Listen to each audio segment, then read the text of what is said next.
I'm Bill Cook from U of A Cooperative Extension in Greenlee County, Arizona. We did a video on shade cloth that sparked a lot of questions as to how we support it, how we attach it, all that sort of thing. So this is an answer to one of those questions. This is a T-post. If you're not familiar with T-posts, which some people aren't, you can go down to your hardware store, and these come in lengths. I've seen lengths up to 8 feet and as short as I think 4 or 5. So the length that you use depends on how high you want to put up your shade cloth or whatever.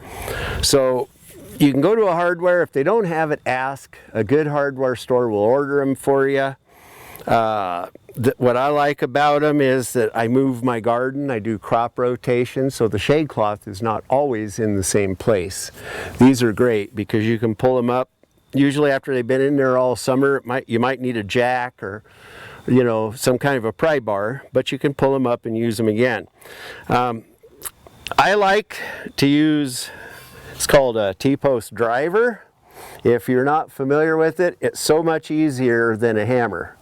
All you do is you put it over it like that,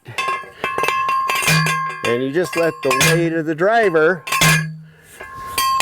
put it in the ground. And it's as simple as that. A word of advice: make sure you know where your water lines are, things like that, so you're not dinging an irrigation line or the water line to your house or phone cable or anything like that. So some places that might even involve a blue stake. So anyway, that's the beautiful thing about using a T-post to support your shade cloth.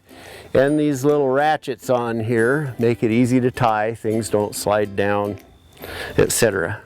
So that's T-post for shade cloth.